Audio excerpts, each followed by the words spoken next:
লাইলাতুল কদর, এই কদরের রাতটা হচ্ছে এমন রাত যেটা খায়রুম মিন আলফি শাহর, 1000 মাসের চেয়েও সেরা। 1000 মাস লাগাতার ইবাদত করলে যে সওয়াব, কদরের রাতে ইবাদত করলে এর সমান সওয়াব হবে নাকি? সমান হবে না। আল্লাহ তাআলা বলেছেন খায়রুম মিন আলফি শাহর, না এর চেয়েও শ্রেষ্ঠ, এর চাইতেও বেশি। 1000 মাসে অর্থাৎ 1000 মাসে হয় 83 বছর 4 মাস।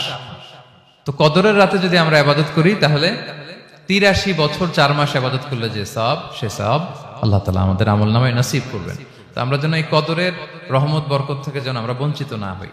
তো রাসূল সাল্লাল্লাহু আলাইহি ওয়াসাল্লামকে সান্ত্বনা দেওয়ার জন্য যে হে নবী আপনি চিন্তিত হবেন না, বনি ইসরাইলের অনেক লোক 1000 বছর হায়াত পেয়েছে, শত শত বছর ইবাদত করেছে, জিহাদ করেছে, তারা হায়াত পেয়েছে বেশি কিন্তু তারা কদর পায়নি। আর আপনার উম্মতকে আমি হায়াত দিয়েছি কম কিন্তু তাদেরকে কদর দিয়েছি। সুবহানাল্লাহ বিহামদি, লাইলাতুল কদর দিয়েছি, যে কদরের রাত 1000 মাসের চেয়েও সেরা। তো এই কদরের রাতকে আবার লাইলাতুল মুবারাকাও বলা হয়েছে।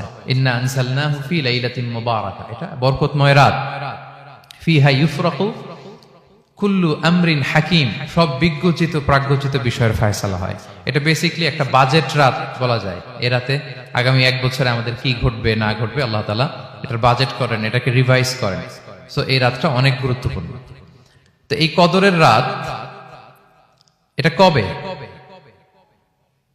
এটা স্পেসিফিক ছিল, মানে সুনির্দিষ্ট ছিল। রাসূল সাল্লাল্লাহু আলাইহি ওয়াসাল্লাম আমাদেরকে জানাতে চেয়েছিলেন কবে, কিন্তু রাসূল সাল্লাল্লাহু আলাইহি ওয়াসাল্লাম জানাতে পারেননি। সহিহ বুখারীতে এসেছে যে রাসূল সাল্লাল্লাহু আলাইহি ওয়াসাল্লাম খারাজান নবী সাল্লাল্লাহু আলাইহি ওয়াসাল্লাম লিয়ুখবিরানা বিলাইলাতিল কদর। উবাদা ইবনে সামিত রাদিয়াল্লাহু তাআলা আনহু বলেন রাসূল সাল্লাল্লাহু আলাইহি ওয়াসাল্লাম আমাদেরকে জানাতে বের হয়েছিলেন যে কবে কদরের রাতটা। ফাতালাহা রাজুলান মিনাল মুসলিমিন, হঠাৎ মুসলমানদের মধ্যে থেকে দুইজন ঝগড়া লাগলো, তর্ক লাগলো আর কি। রাসূল সাল্লাল্লাহু আলাইহি ওয়াসাল্লাম হঠাৎ করে ওই ঝগড়ার দিকে খেয়াল করলেন, ওইদিকে খেয়াল করে ওই তারিখটার কথা তিনি ভুলে গেলেন। ফারুফিআ, রাসূল সাল্লাল্লাহু আলাইহি ওয়াসাল্লাম বললেন আমার হৃদয় থেকে, অন্তঃকরণ থেকে এটাকে উঠিয়ে নেওয়া হবে।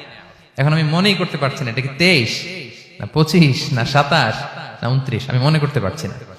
এজন্য রাসূল সাল্লাল্লাহু আলাইহি ওয়াসাল্লাম বলেছেন যে তবে আমি এতটুকু মনে করতে পারছি, ফালতামিসুহা ফিল আশরিল আওয়াখিরি ফিল বিত্রি, রমাদানের শেষ দশকের বেজর রাত্রিগুলোতে তোমরা কদর তালাশ করো। বেজর রাতে যদি তোমরা কদর তালাশ করো তাহলে এই কদর সুনিশ্চিতভাবে তোমরা পাবে। তো এই জন্য স্কলাররা সবসময় বলেন যে লাস্ট 10 days অফ রমাদান খুব গুরুত্বপূর্ণ, সবচেয়ে the cream time of Ramadan. I repeat, এটা রমাদানের একেবারে মাহেন্দ্রক্ষণ।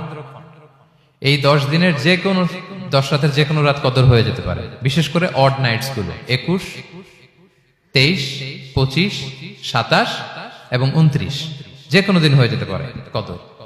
সো বুদ্ধিমানের কাজ হচ্ছে আমরা যেন রমাদানের শেষ 10 রাতে লাগাতার একইভাবে একই স্পিডে আমরা যেন ইবাদত করি।